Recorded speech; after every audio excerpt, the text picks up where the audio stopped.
ఓం నమో నారాయణయ్య. అందరికీ నమస్కారం అండి. శ్రీవారి గడ్డం మీద కర్పూరంతో చిన్న మచ్చ ఉంటుంది కదండి, అది కానీ ప్రధాన ఆలయం పక్కన చిన్న గొనప ఉంటుంది కదండి, దాని గురించి తెలుసుకోవాలంటే మనం ఈ వీడియో చూడాలండి. ఈ వీడియోలో అదేనండి, దాని గురించి ఆలయాల గురించి తెలుసుకోవాలంటే అనంతాళ్వార్ గారు రామానుజాచార్యుల వారి శిష్యులు.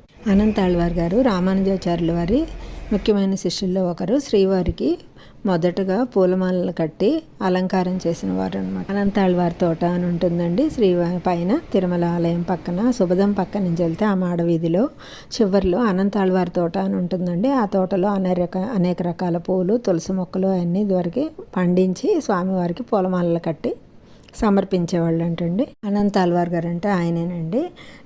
ఆయన పూల మొక్కలు పెంచడానికి ఒక కోనేరు తవ్వుతుంటారండి. శ్రీనివాసుడు చిన్న బాలుడి రూపంలో వచ్చి సాయం చేయబోతుంటే నాకు ఎవరు సాయం అక్కర్లేదంటారండి. ఇదేనండి ఆయన కోనేరు. శ్రీనివాసుడు చిన్న బాలుడి రూపంలో వాళ్ళ భార్య దగ్గరికి వెళ్ళి సాయం చేస్తుంటే ఆయనకి కోపం వచ్చి చేతిలో ఉన్న పలుగు విసిరేస్తారండి. ఇప్పుడు ఆయనకి గడ్డానికి దెబ్బ తగులుతుంది, రక్తం కారుతుంటే ఆ బాలుడు గర్భగుడిలోకి వెళ్ళిపోతే అప్పుడు అనంతాళ్వార్ గారు వచ్చింది శ్రీనివాసుడు అనుకుని వెళ్ళి కర్పూరం పెడతారండి. ప్రధాన ఆలయం పక్కన ఆ పలుగు ఉంటుందండి. మనం వెండి వాకిల్లో నుంచి వెళ్ళేటప్పుడు పక్కన గోడ మీద పలుగు చూడొచ్చు అనమాట. విష్ణుమూర్తి, లక్ష్మీదేవి ఈ తోటను చూసి ఒకసారి విహారానికి వస్తే ఇద్దరిని అనంతాళ్వార్ గారు కట్టేస్తే విష్ణుమూర్తి పొద్దున సుప్రభాత సేవ ఎప్పుడు వెళ్ళిపోతారండి. లక్ష్మీదేవి మట్టుకు అక్కడ ఉండిపోతే అనంతాళ్వార్ గారు మళ్ళీ శ్రీనివాసుని పిలిచి ఇద్దరికి కలిసి పెళ్లి చేస్తారు అని చెప్తారండి. అక్కడ ప్రతి శనివారము ఇక్కడ భోజనాలు పెడతారండి. తోటలో చాలా రకాల 26 రకాల తులసి మొక్కలు చాలా ఉంటాయండి, పూలు కూడా ఉంటాయండి. ఇప్పటికి కూడా పూలు స్వామివారికి మాల కట్టి తీసుకెళ్తారంటండి. చూసారా అండి, ఇవన్నీ చెట్లు అనమాట అక్కడ ఉంటాయి అన్నమాట. తులసి రకాలు అయితే చాలా ఉంటాయి.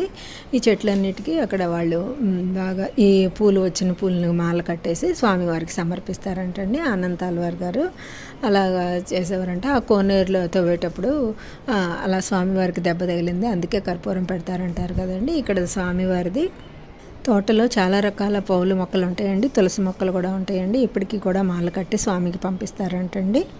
ప్రతి శనివారము ఇక్కడ 11 గంటల నుంచి భోజనం పెడతారండి అందరికీ.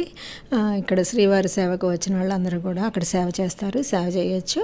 అలాగే అక్కడ వాళ్ళు కూడా వెళ్ళి భోజనం చేయొచ్చు, అందరూ కూడా అక్కడ భోజనం చేయొచ్చు అనమాట. ఈసారి తిరుమల వెళ్ళినప్పుడు మీరు కూడా అనంతాళ్వారి తోటని చూడండి. అది సుపదం పక్కన మాడవీధిలో చివర ఉంటుందండి. లెఫ్ట్ సైడ్ అనంతాళ్వారి తోట అని రాసి ఉంటుంది. మీరు కూడా ఈసారి చూడండి.